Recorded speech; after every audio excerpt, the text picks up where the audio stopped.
tell me a little bit about yourself, Yeah. why you're here, what you're doing. All right, my name is Martin Thomas, co-founder and owner of Process Over Prize Academy here in Stafford, Virginia. We opened in July of 2023. I'm a Jiu-Jitsu black belt, been training for a while now. I'm also serving as an active duty Marine here in Quantico, Virginia, as the director of the Martial Arts and Fitness Center of Excellence. Awesome. Marlon, same question to you. Cool. Marlon Kahina. I am a newly promoted Jiu-Jitsu brown belt. Been training for way too long. I'm kind of embarrassed to say. I'm officially training, give or take, about 15 to 16 years. I'm also an active duty Marine serving alongside this man right here. He's actually my boss. I'm the staff in COIC, the Martial Arts and Fitness Center of Excellence. And I've been in Stafford, Virginia for too long, and I'm approaching my retirement this year in October. Congratulations. So to Marlon first, what's it like being a full-time master sergeant in the Marine Corps? For those of the listeners that don't know you or don't know the situation, being away from your family, and training at such a high level and competing at such a high level and having so much success.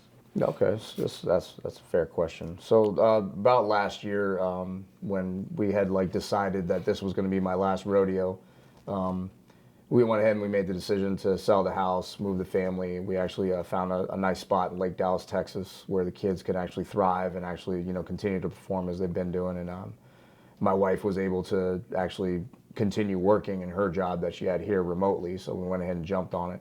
It was a nightmare transition. We're not going to go over that right now. It's not fun, not being, not having that full-time support there with you every single step of the way.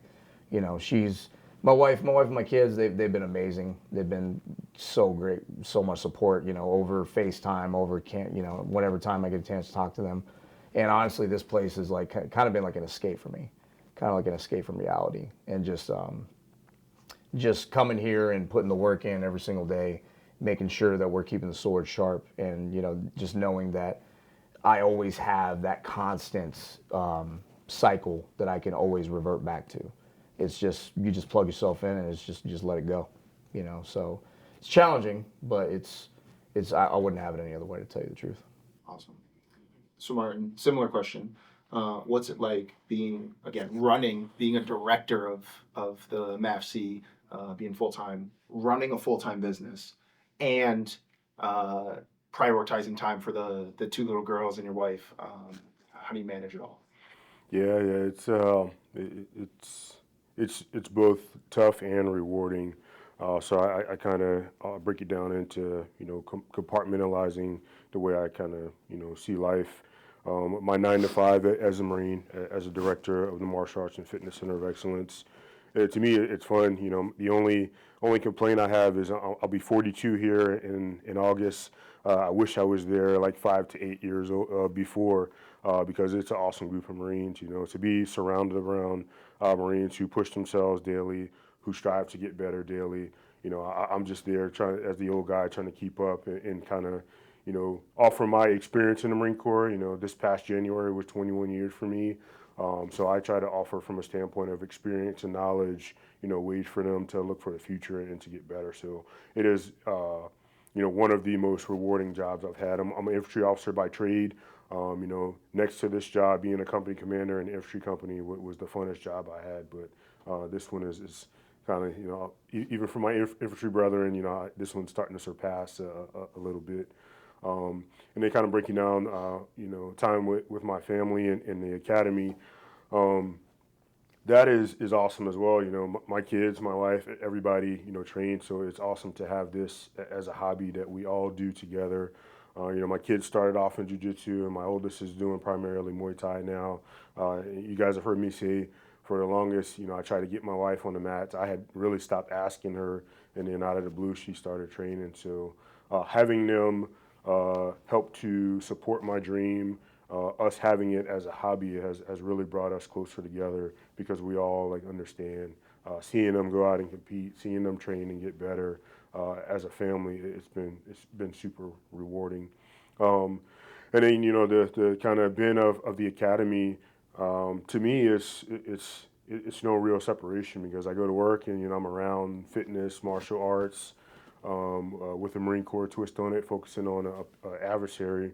But from the time I wake up to the time I go to sleep, I am literally, training, focus, thinking about martial arts or, some aspect of bettering myself. So to me, it is very, very rewarding to have all three aspects kind of blend into one.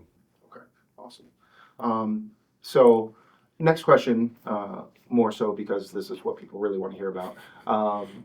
What was your preparation, your plan, your training plan going into Worlds, especially because as an academy, you've had such a high op tempo or operational tempo, high pace of competing in 2024. We had either you or your instructors or students competing at least once, twice, sometimes more a month. So, what was your preparation going into Worlds, and how do you feel like that aided you into the competition? Yeah, preparation going into Worlds. That's a good question. First and foremost, I think it is it's tough as an owner of any martial art that has a competition aspect. I think it's difficult to be like the head instructor, owner, teaching classes, um, inspiring everybody else to compete and not compete yourself. I'm sure there will be a time where I am no longer able to physically compete. That time isn't here yet. So now, while it's here, I take advantage of the opportunity to make myself better, set the example for the students in competing, right? I say all the time, you are competing in some form or fashion if you are training in a martial art, whether it is the sport aspect of competing, whether it is you're training to get better to compete if you have to defend yourself, to include our kids, or you're just competing from a mental standpoint of mental health, mental clarity. So all of those focus points go into my preparation. So setting the example, again, it's hard for me to push my students to compete if I don't compete. So in preparation for me, we have hard training sessions in here. For this specifically, over the last 2 years, I've picked the brain of a lot of my peers, a lot of my mentors in jiu-jitsu, in business. One being Professor Fredson, Omar Salam out in California, and a lot of other people who compete or have competed in blending together a good, a better camp for going into competition. Some of the things I did different for this one was individually kind of preparing for different scenarios instead of kind of just working on general aspects of my jiu-jitsu game, being targeted and, this person likes to do this in their game, this person likes to do this, and putting myself in those scenarios and kind of working through so that I could work on making better decisions in those scenarios throughout. So that was really the only thing I changed. I always try to incorporate some type of strength and conditioning, cardio, and obviously a mat time. But the one thing that I focused on different was the scenarios for this go around. Awesome. Marlon, similar question. What was your preparation going into Worlds, especially not having that full time support here with you? The preparation was that I didn't have any support. Was that the only person I had to rely on at that point was myself and my team. So that kind of like drove that and just following along with the instruction, following along with the plan. I think it was honestly like the first time that we actually put our foot down and like went a certain direction. Before it was just get on the mat, everybody dies, and we kill everybody, So but now we have like a good way forward. Yeah, just to echo that, Professor, all the sessions we have with Professor Fredson and Professor Omar, we actually drove up. I took some of the team up to North Carolina. We attended their ceremony where 2 different 6-degree black belts were performing one seminar. It was actually amazing. It was 3 hours of just straight dark arts nonsense, and it was just it was so much information, and we tried to bring back a little bit of that as well and try to incorporate that into our games, and just constantly staying on constant modes of preparation, I think is the different direction. I'm a fan, 100%, because that keeps my brain focused, that keeps the rest of the team focused, and we're always ready because we've prepared enough to the point where we don't have to be prepared anymore. That we can just walk in anywhere and we're going to be able to perform at our best. Awesome. Shifting gears a little bit, what was your mindset during Worlds? We all know, right, the preparation leading into is hard, it's difficult, but it's different for the majority of people when they step out on the mat in the training room versus when they step on the mat, especially in the biggest stage in the world. So what was your mindset going on during Worlds? And the second part of that would be, what adversity did you face at Worlds that, or maybe a setback that you had to deal with? I wouldn't say that there was like a setback, because with me it's always been mental. You know, you guys have known me for a while, that my biggest enemy is myself. So being on that stage with nothing but world championship all over the place, being in that, just in that building, and being amongst like jiu-jitsu legends, just walking past people and you're like, that's a 10-time world champion, that's a 5-time world champion. You're in that environment.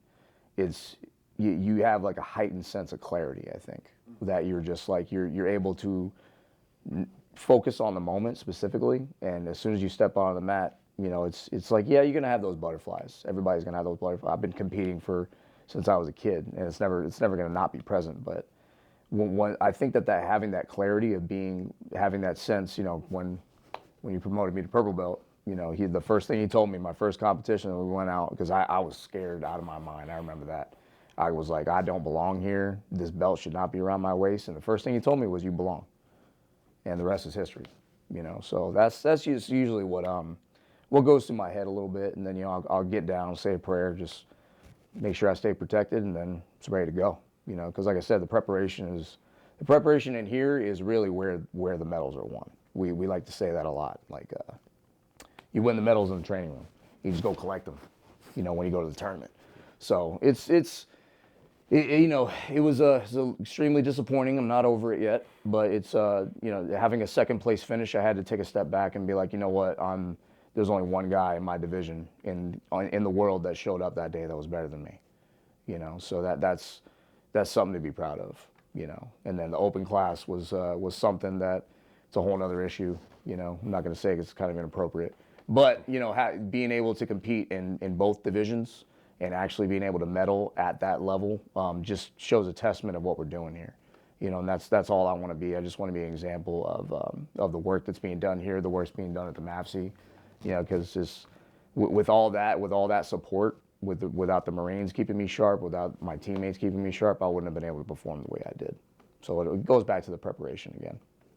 When that thought goes through your head, because I know it does, of I'm not good enough, I don't belong here, how do you get through that without someone saying you belong here? Like, maybe for those of us that compete and he can't make it, or to the listeners who maybe don't have a coach on game day. Which has happened to me before, a couple times, several times. It's another conversation for another day. Yeah, Marcos left you hanging. It's whatever. So just because you have those internal demons and those internal thoughts, and this has been happening, I'm 38 now, and it's probably going to happen for the next 38 years.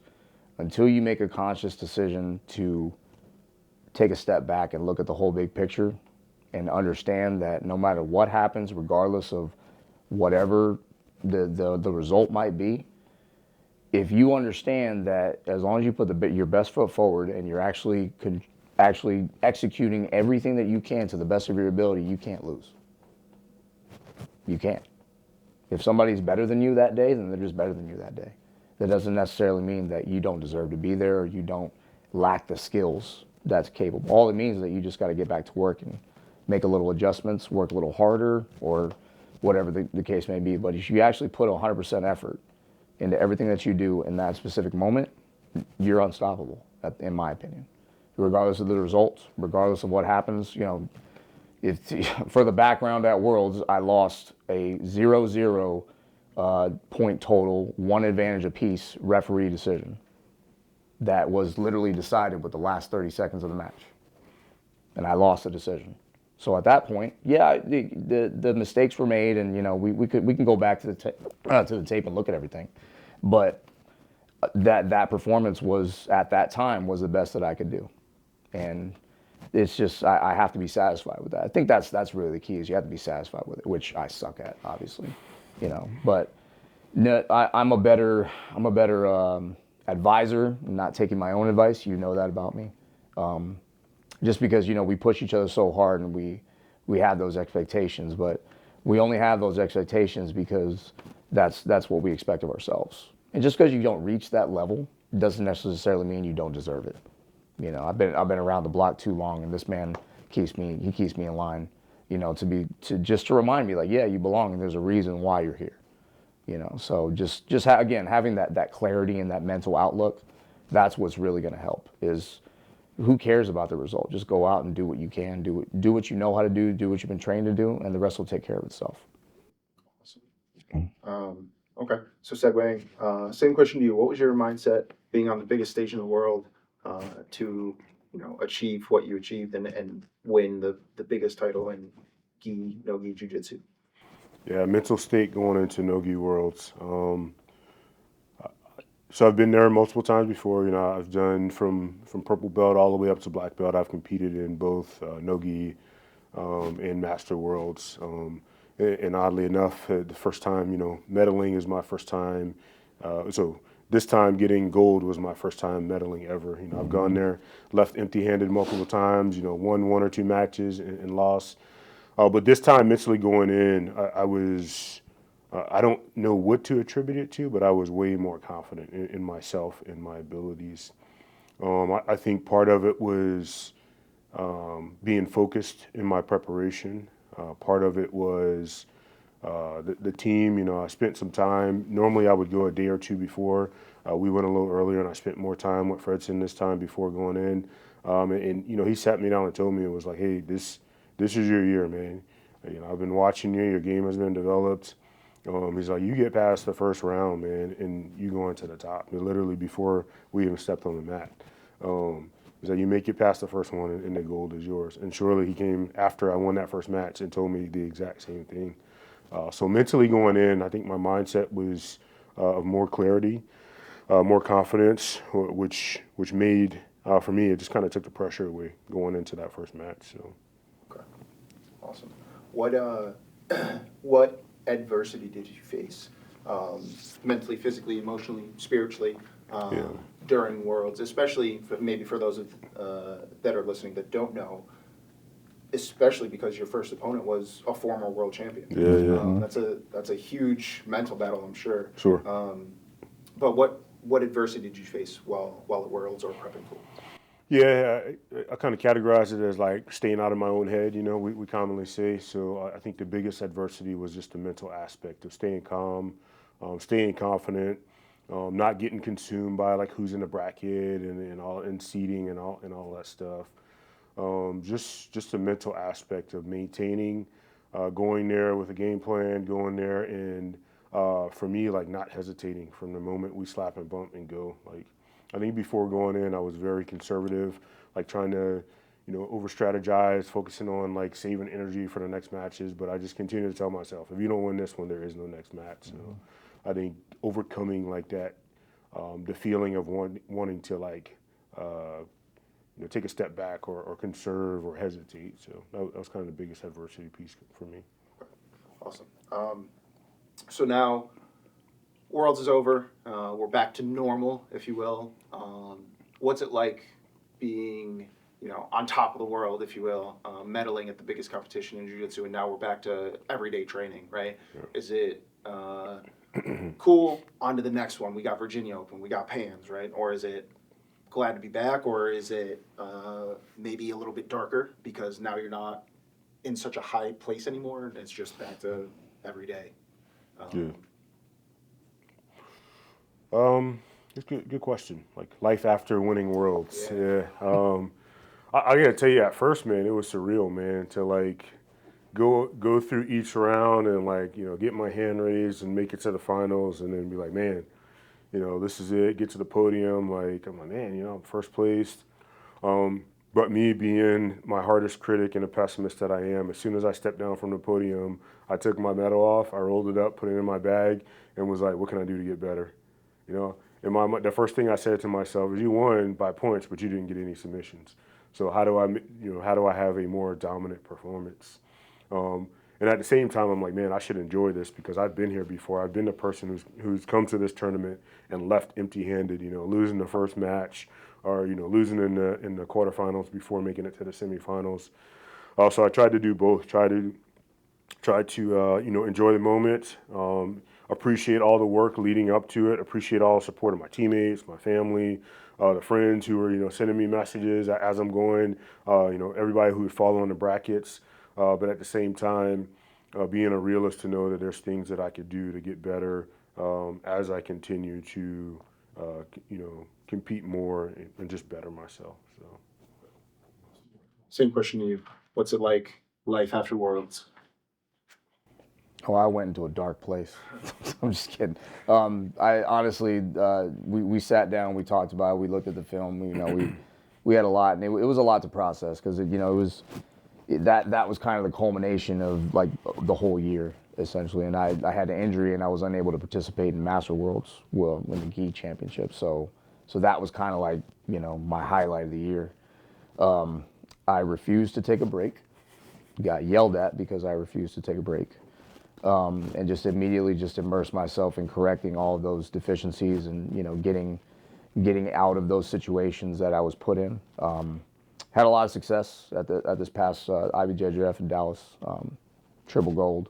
So I guess it was time to stop messing around in the little leagues because as soon as I got back, I was actually promoted to brown belt. So there's a whole nother challenge. It's a whole nother, now the ball game has completely changed. I completely understand that. And it's not that I kind of feel like the expectations are kind of like lifted off of me a little bit with the promotion, to tell you the truth now, because I know for a fact that I can compete with anybody at this point. Now I have a world champion professor pushing me, like nobody can touch me as far as I'm concerned. Because I've got somebody that's going to hold me accountable and somebody that's going to keep my sword sharp and make sure that I am still going to continue on the journey as I should be, and I'm going to be prepared, and it's not going to be a big deal. I really honestly now I feel it hasn't set in yet, to tell you the truth, like, because it was just 4 days ago. So, but I know this upcoming Virginia Open is going to be a challenge, and I'm looking forward to it. And it's the first time in a long time that I've actually had that type of feeling where it's like, it's no pressure. It's just, let's go out and let's do the thing. Definitely. Yeah. Moving forward. Awesome. Good. So, again, real quick, because I'm curious, and I'm sure people that know you are curious as well. You brought up the point that now you have a world champion professor who's going to keep you accountable, right? So, celebrity status. A phenomenal instructor, right?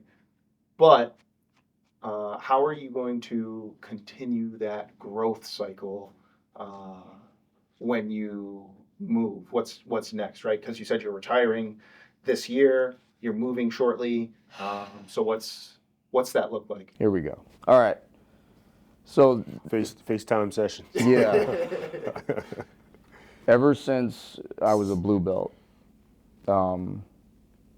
we've been training together for a long time. Again, it's embarrassing how long we've been training together. But when I was more of a senior blue belt, getting ready to pick up purple, he actually sat me down. It was right before he opened up this place, and he actually told me that I needed to start considering opening up my own academy, establishing like a foundation of like getting the name out there, getting my name out there. I've been teaching classes at Fort Belvoir, teaching classes at the Pentagon, on Marine Corps Base Quantico, and also help out with the open mass sessions that we have at the MAFC. I have been instructing for well over 20-something years. So it's natural to me, and I guess the next step that I've been refusing to take for the longest time is potentially to open up my own academy in Texas. I haven't decided whether or not that is going to actually come to fruition, just because I'm going through the retirement phase. But to tell you the truth, there's really nothing else that I can do besides that, and nothing else is going to make me happy, And I've talked a lot with my wife about this specifically, that when I retire, because I've been working since I was 13, been going balls to the walls crazy in here, and just you know, I don't want to re-enter a workforce where demand is going to be there, you know, and when I come in here, it's like being in Disneyland. You know, it's like this is the happiest place on earth, even though we're choking each other out and wrist locking people. You know, so I want to be able to find my beach. You know, I want to be able to find like my vacation spot. So the only way to find it is to make it. So with your guidance, hopefully, because you have your own company already set up and stuff like that, I'm going to be reaching out and, you know, keeping the family going and, you know, just expanding the empire, because I've already said it several times, you know, as soon as I came over and started training with him full time, I'm not changing associations. I think I've had well over 5 different associations that I've been a part of in jiu-jitsu, like the whole time I've been training, and Fresh and Paschal lineage, there's nothing like it. Like, so I want to continue that lineage and continue that same feeling, and I want to give that gift to someone else. So the answer is yes, one day. Not today though, one day. Once I get settled, once I get comfortable. To add on to that, I think it wasn't until I opened the academy that I think my growth happened the most. Yep. As an instructor. Being responsible for like advancing other people's jiu-jitsu, like really being responsible for it, not just like helping out or like, you know, being in the Marine Corps 21 years, I've been from place to place. You know, I go to this place and train. You know, I may help out with classes, give people pointers, but like being the person that is responsible for making individuals better really helped me hone in on my ability to coach, my ability to break down techniques, which in turn helped me like think about techniques differently. Not just the way I do them, but how do other people do them? How is this going to help this person? So that helped my game a lot by, you know, being more of a coach and developing other people. So you talked about going into Worlds and walking away with nothing, and now this time you walked away with a lot. But can you unpack for other people who are wondering, you said you studied other people and you practiced those like techniques or whatever that they would use to defeat you. Can you talk about, was that the difference between walking away with nothing and walking away with something? And if somebody else wanted to use that technique to study other people who they know they're going to be competing against, how does that work for them? Like, how would you? Yeah, great question. I think this year was the first year, and it kind of started earlier on in Master Worlds. Again, walking away from Master Worlds with nothing. I think I won my first match, lost the second one. But I went back to the drawing board and said to myself, what can I do differently to prepare for a future tournament? So it wasn't just NoGi Worlds. I think NoGi Worlds just all came to fruition. But what I started doing was I started being more of an analyst of jiu-jitsu. I went back and really looked at myself, looked at gaps in my game. I think if you don't do that, you're kind of being naive and lying to yourself. You absolutely have to analyze your own game. So me going back, analyzing all of my competition matches that I had or had noted for 2024, going back and seeing where the gaps were, different scenarios, and then bringing those gaps out and essentially making all of my students and teammates replicate the individual that I was competing against, making them put me in on those scenarios and working through those scenarios kind of helped me. BJJ Fanatics, you know, I think every practitioner, either BJJ Fanatics, YouTube, or some form of like library, everybody goes on. And one person I looked at the most was Gary Tonin. Gary Tonin is notorious for like putting himself in like the weirdest submissions or position in training so that when he competes, it's not like new to him or he's comfortable. He's already thought about a pathway to get out. So I think being more analytical about preparing, breaking down my, you know, really breaking down my game and being honest with myself, like where are my gaps in my game?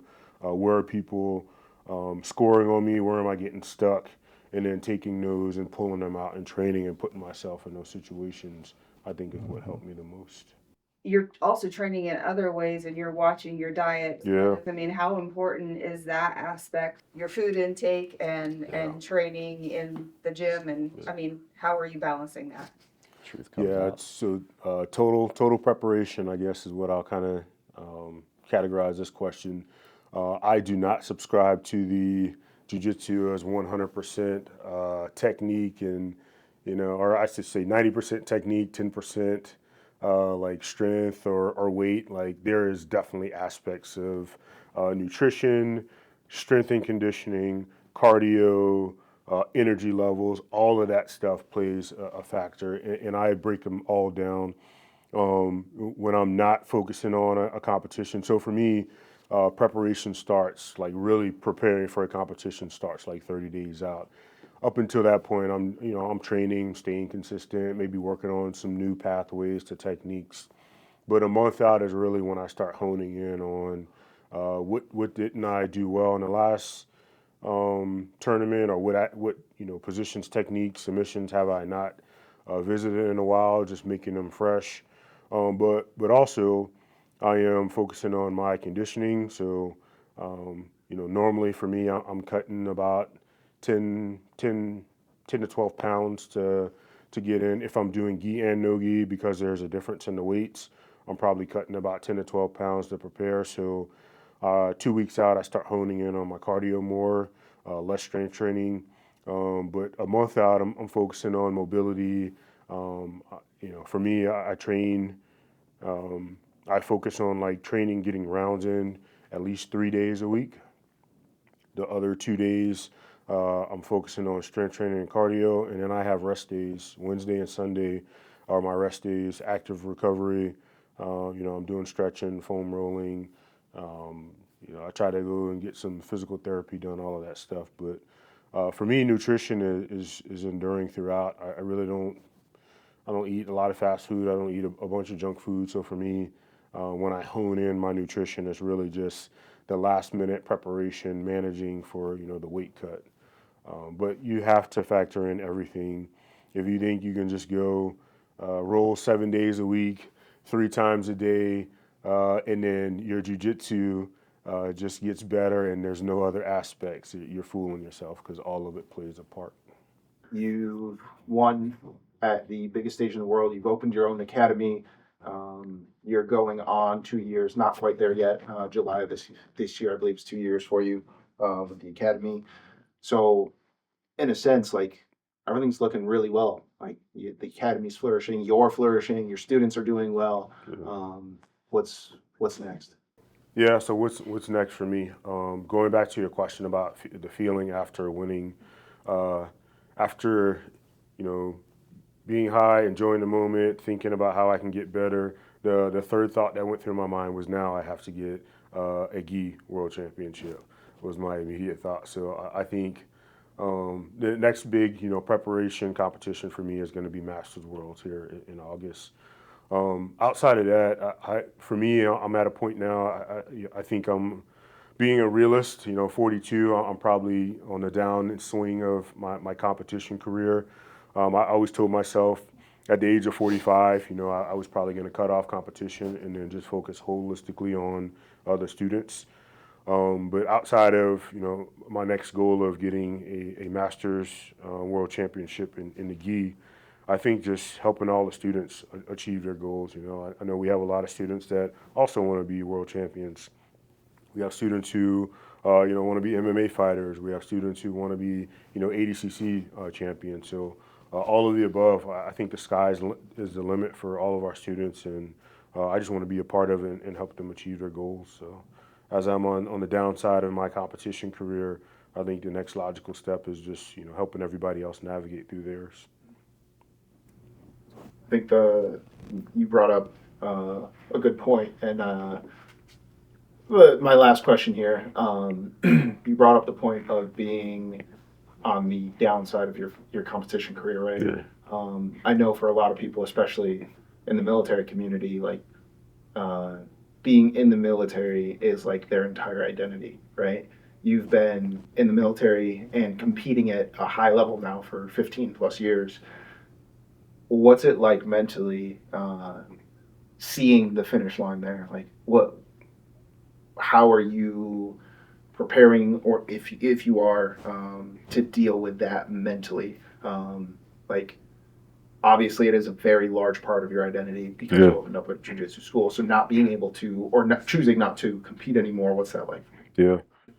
Um, yeah, so I guess I'll categorize the question as like preparing for life of not competing, right? I think when you're able to go out on your own terms, when you have identified like this is going to be the end point for me, this is my retirement from competition, and working towards that, it's better. When you're forced to, not compete anymore, whether it be injury, whether it just be, you've kind of pushed it down the road and said, hey, I'm going to compete forever, and now you're not able to compete. I think that makes it worse. Recently finished up George St. Pierre's book, Way of the Fight, I think is the name of it, and he talked about that. You can look at Khabib. Dana White has offered him multi-millions of dollars to come back in the UFC, but he's like, no, man, like this is what I said I'm going to do. I'm sticking to it. My life now is developing my fighters. And you look at, he's got a stable of fighters that are crushing it in the UFC. Also, to answer your question, I think when you're able to go out on your own terms from competition, you're able to have a clear goal in mind. My mental preparation is just do what I can between now and that time. Be happy, be comfortable with whatever happens in that time, and have no regrets. The fact that I am able to continue to compete now is a blessing. There are a lot of people who have gyms younger than me who don't compete, So I think still being able to compete, lead from the front, and compete at a high level makes it easier for me when I decide not to. Awesome. I'm going to open the floor here for anything you guys want to add. But last point here, any advice to the people that are coming up that may listen to this or watch it wherever it's published, to the aspiring competitors or aspiring gym owners or aspiring jiu-jitsu practitioners, any words of wisdom for them? You go first. Believe. Straight up. That is like, you just need to believe. I know we say it, we mess around and say it, but that is the only word you need to be paying attention to. Just believe. Everything is possible when you believe. When you believe, everything is possible. I agree. If you cannot engulf yourself just in that moment and understand that phrase, there is nothing on this world you can't do. You want to go be a world champion? Go be a world champion. You want to get healthy. You want to lose 100 pounds or whatever your goals are. Doesn't matter, or anything in between. You want to be a good father. You want to be a good wife. It doesn't matter. It's if you believe, it's possible.